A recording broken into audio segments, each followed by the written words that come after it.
We're everyday people doing good in our community. Our kindness runs deep, just like our blood. The same blood we donate to help treat sickle cell disease, which hits Black people the hardest. Good news is, 1 in 3 Black blood donors is a match for someone struggling with sickle cell disease. Stand tall in the eyes of your community. Donate today because our blood saves lives. Visit redcrossblood.org/ourblood to make your donation.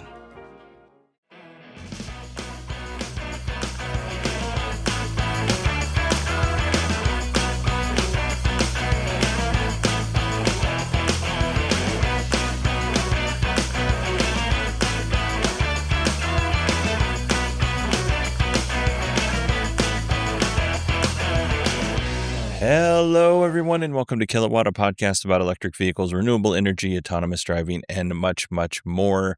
My name is Bodie, and I am your host, and I am recording this. Technically, it's on a Saturday morning because it's 12:44 a.m., but I haven't been to bed yet, so I'm counting this as recording it on Friday. Now, I'm not going to probably release it tonight because I am exhausted, and by the time I get done, it'll be after 1. And then it'll take me another 30 or 40 minutes to post and get everything ready. So I'm going to probably do that sometime tomorrow. But small victories, folks, small victories. Today's going to be this episode's going to be a little bit shorter than our episodes have been. We've been really creeping up there in terms of the amount of time each episode is lasting, which is fine. There's a lot of news and I'm enjoying myself. But I'm trying to make some of these quick because part of the problem, like I'm one of those people when I play a game like Skyrim, for instance. When I play a game for like Skyrim, I am going to go into the dungeon and I am going to take every single thing that I can. I'm going to go into every single room. I am going to raid everything. Even if it has no value, I will be putting it in my inventory. I don't know why. It's a sickness. I don't feel right unless I do that. I feel like I've wasted the dungeon unless I've completely raided it. The problem with that in games like Skyrim is after you hit, like you can put as much as you want in your inventory, but after you hit a certain amount, your mobility slows down quite a bit. So now instead of being able to run, you can walk very, very slowly, and you can't, you can't get to your horse, or, you can't, you're just going to walk slowly throughout the whole game. So anyway, I say all that to say this: when I set out to write a episode for this show, I can't do it like a couple of things I've tried. I can't do a couple stories here and then come back and do a couple stories there. I have to, like, at least in my mind, I have to finish like the EV news segment first, and then I can come back and do the Tesla news segment. But I have to go through and do all that. I can't just do one story. I have to kind of have a whole segment taken care of before I feel like I can walk away. And that takes time, which means that, I'm not going to sit down and do it until I have time, which delays the podcast. Really, this is trying to explain why some of these are delayed. Yesterday's episode was delayed because I'm an idiot. But in general, like, there's a lot of news to go through, and, I'm also busy doing other things throughout the day. And, rather than spend 15 minutes working on it here and there, I want to spend an hour just getting something done, because I kind of like to tell a story I'm going way far into this. I didn't expect to to talk about this, but I kind of want to have a story to tell when I want one story to kind of flow into another and that kind of thing. The pacing, I want it to, maybe not a story is not the right word, but I want there to be nice pacing of the episode. And I can't do that if I'm only doing 1 or 2 stories at a time and then coming back later and trying to fit other stories in. It doesn't work for me. It's not how my brain works. So, all right, that was a probably unnecessary information for you. But I don't even know where I started. Did I mention it's now 12:48 a.m. and I've been up since 6 a.m. So maybe my brain's not quite working.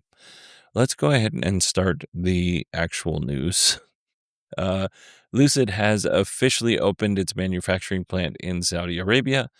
Obviously, the plant will service Saudi Arabia. It's going to build cars for that country, but it will also export vehicles to other markets. The total capacity of that plant is supposed to be around 150,000 vehicles a year. Lucid is hoping to hit that number by 2029. We'll see.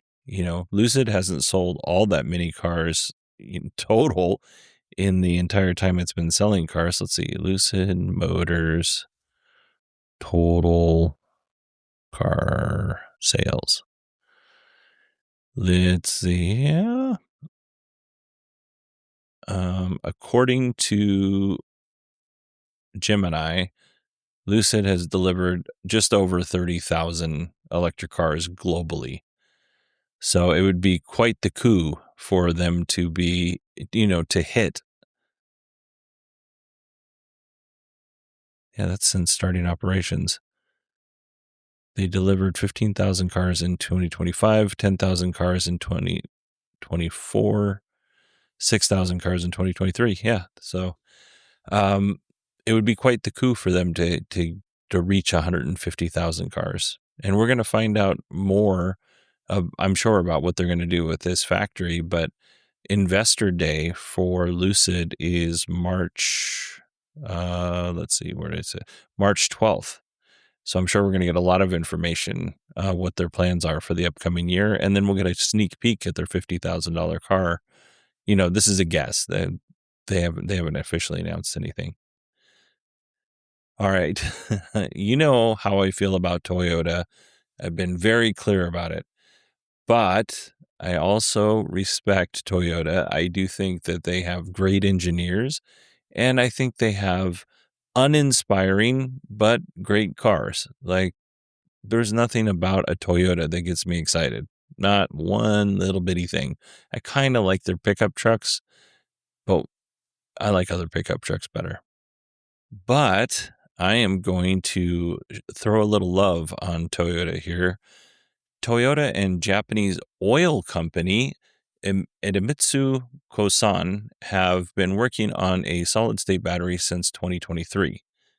This solid-state battery will have a sulfide solid electrolyte. Now, again, it is now 12:51 as I'm walking you through this show. I don't know much about this battery chemistry. So this is one of those things that I'm going to have to go back and research. But keep in the back of your head, a sulfide solid electrolyte, which is a solid state battery. In 2023, the companies claimed that the battery could have a range of up to 620 miles or 1,000 kilometers and charge 10 to 80% in 10 minutes, which in 2023 seemed dubious. And in 2026, it also seems dubious, but less dubious. So we'll kind of see what they actually end up with when it comes to range. But even if they're at 400 miles range, that's pretty good. And then as far as when this battery will be released, they're looking at somewhere in 2027 or late 2027 or 2028. And it sounds like they are close. This timeline is probably reliable. In other Toyota news, Toyota has announced the next generation 2027 Highlander will be a fully electric 3-row SUV. Now, I read some outlet saying that Toyota wasn't going to produce any more gas or hybrid versions of the Highlander. I don't know if that's true. I would find that very hard to believe where Toyota is currently on EVs, that they were going to just throw out their, ICE vehicle and their hybrid vehicle. I don't think that's the case. But this is very exciting. The Highlander is the big, like I said, 3-row SUV. So it's going to compete with the Rivian, kind of, I guess, the Model X, although the Model X isn't going to be around anymore. The Rivian R1S, the Lucid Gravity and the Hyundai Ioniq 9, as well as the Kia, I'm blanking, EV9. So all of these, 3-row SUVs, however, there's a big price range between the Ioniq 9 and, let's say, the Lucid Gravity, for instance. Like the Ioniq 9, I think, starts around $58,000, and the Lucid Gravity probably starts around maybe $79,000. I'm not going to look it up, but it's in that price range. So I'm curious as to where Toyota is going to land. I'm guessing the starting price will be somewhere in between, but not cheap. So like I said, a spacious 3-row, seats up to 7 passengers. It's going to have 2 different battery sizes, with a larger battery pack offering around 320 miles of range. So it's going to be a 77 kilowatt hour battery, which will give you 270 miles of range for the all-wheel drive version and 287 miles of range for the front-wheel drive. And then the bigger battery is only for the all-wheel drive versions, and that's a 95.8 kilowatt hour battery. Like I said, it'll get you 320 miles. 338 horsepower. I don't know why I didn't write down the torque, but decent torque. Inside, it's going to feel very modern. It has a 14-inch infotainment screen, which for a car that size seems small. But, maybe you don't need a big giant screen in the front of your car. It's going to come with all of Toyota's advanced safety features. It's going to come with, all the materials that they typically put in the cabin. Like I said, I think Toyota does a really good job with their vehicles. They just don't excite me in any way, shape, or form. It will come with a NACS port and you'll be able to put it on the Tesla supercharger network if you need to, so you can charge that way. Toyota said it's going to equip the vehicle with vehicle-to-load capability, so you can power, the blender and make your margaritas out when you're camping, or, if you need emergency power, you can use that. So I think this is good. I have positive feelings on this. I really want to see one of these in real life to kind of get an idea of whether or not I should be excited about this vehicle or not. But overall, this is good news.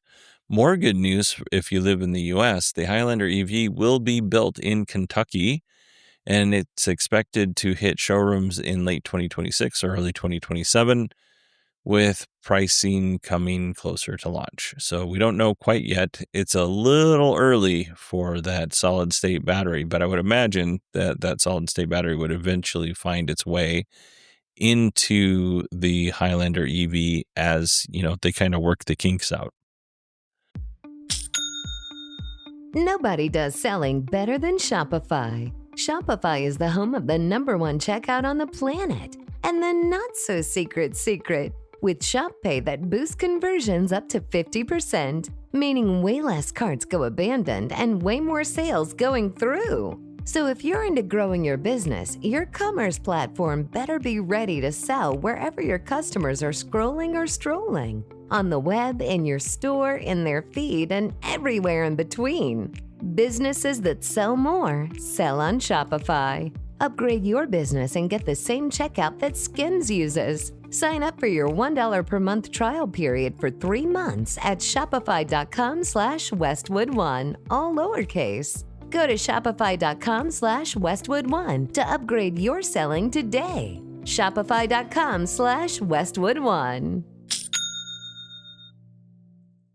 The secret is out. With millions of younger-looking customers across the country, Plexiderm is one of the most highly sought-after products on the market. It visibly shrinks under-eye bags and smooths out crow's feet in minutes, and the effects last up to 10 hours. Influencers love it, magazines feature it, and people just can't get enough of it. As a matter of fact, Elle Magazine gave it an Editor's Choice Award as Best Instant Wrinkle Filler for 2025. In as little as 10 minutes, Plexiderm reduces the appearance of fine lines, wrinkles, and those dreaded under-eye bags. So yes, you can look years younger in minutes, and the effects last for hours. No surgery, no gimmicks, just results. The best news, you can try Plexiderm for only $14.95. Plus, get free shipping. Don't wait. Order Plexiderm today. Visit plexiderm.com/special. That's plexiderm.com/special. Paid for by Sheer Science. Okay, so that was our EV news. And before our EV news, that was me explaining like an old man. I told you I hit my old man era, how this show works and how my brain works. If you want to listen to all of my nonsense, but not have ads, you should go to supportkilowatt.com, because at supportkilowatt.com, you can choose to support the show on Patreon, or you can support it on Supercast. And for as little as $1 a month, not very many podcasters are offering $1 a month to get rid of ads. I'm the only one that I know of, but I'm sure there's others out there. But if you want to support the show and get rid of the ads, you can do that for as little, like I said, as $1 a month. All the money from the Patreon goes back into paying for the show. None of the money goes into my pocket. So yeah, let's go ahead and jump into our Tesla news. I only have 2 Tesla stories that I thought were interesting and not controversial. The first one is Tesla's buyer loyalty has dropped over the last few years. So in 2020, Tesla's loyalty rate was a staggering 98%. That is a phenomenal loyalty rate. I would imagine in 2020, their loyalty rate was number 1 in the US. Now, over the years, they've kind of dipped back and forth between number 1 and number 2. But in 2025, their loyalty rate dropped down to 78%. And that's amongst people who are looking to buy another EV. The loyalty rate's like 50 something percent, 58%. If they're, including a gas car in that purchasing decision, if that's another option, then the loyalty rate is right around 58%. But, that's a drop, but Tesla's still third in the United States when it comes to loyalty, which is still pretty good, to be honest. All right, so this is our last story, and this is all about the Tesla Semi. So Tesla announced the Tesla Semi in 2017, which seems nutty because that's the same time they announced the Roadster as well. If you remember, they came out, they gave a whole hubbubaloo of the about the Tesla Semi, and then out backs or drives a Roadster. I don't remember what direction it was going. It was probably driving forward, but I don't know. But it came out of the back of the Tesla Semi trailer, a la Spy Hunter, which was awesome. Everybody was super excited.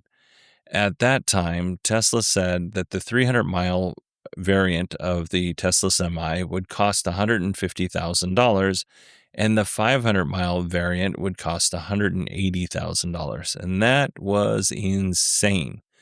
It wasn't all that much more. I don't remember what the price of a Tesla or a semi-truck was at that time, but it was, we'll call it $100,000 for a base model. It was right around there. I looked it up. I can't remember what the exact number was, but that's not too far away from $150,000, especially when at that time, electricity was relatively cheap.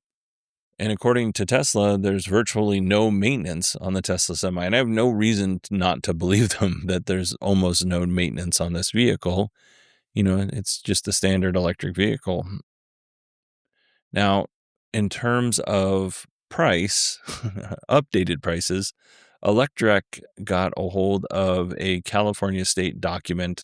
And on that document held the prices of the Tesla Semi. So the standard range Tesla Semi costs $260,000, according to Electrek. Now, Tesla has not come out and confirmed these numbers, as far as I know, but, they're probably pretty close to accurate. So what does that get you? Well, that gets you 325 miles of range at a full 82,000 pound gross weight. So that means if you're fully loaded to 82,000 pounds, you'll get 325 miles. Pretty good.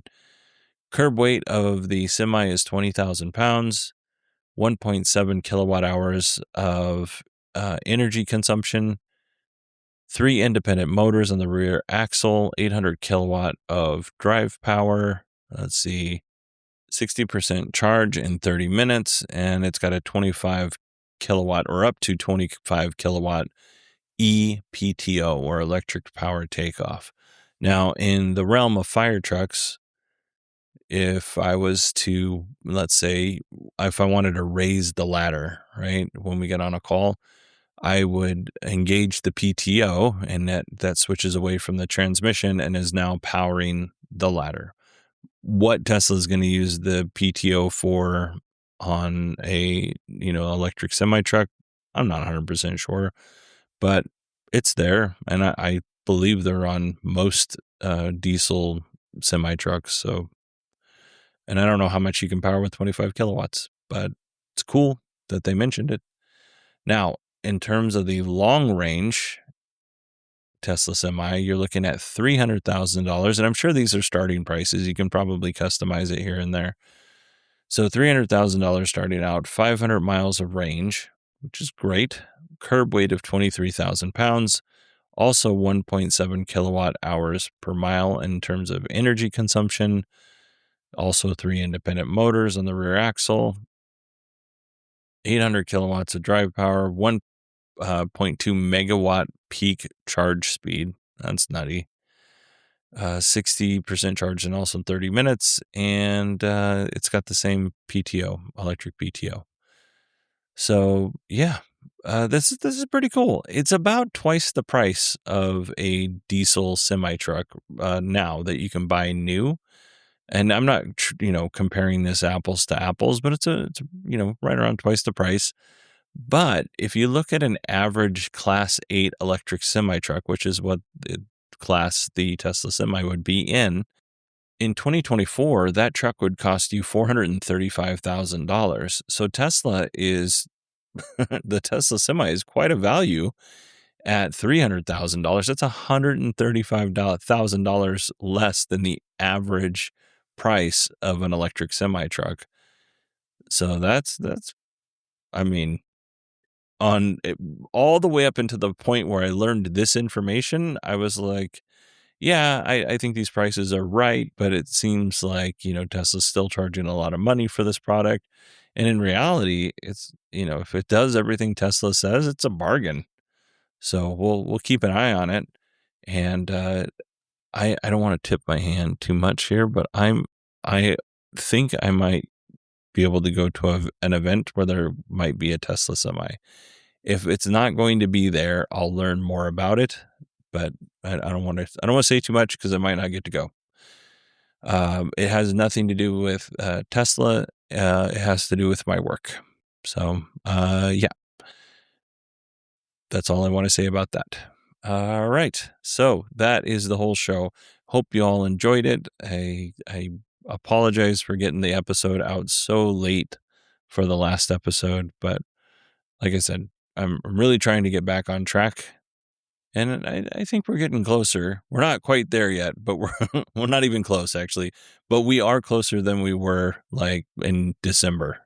December I felt like was all hecticness. December was hectic. All right, I should probably go to bed. It's now 1:10. If you are tracking how long it takes me to record one of these episodes, we are currently right around 22 minutes, and I've actually been sitting in this seat talking into this microphone for longer than 22 minutes. Not much longer, but still longer. All right, everybody, thanks so much for listening. I will talk to you soon.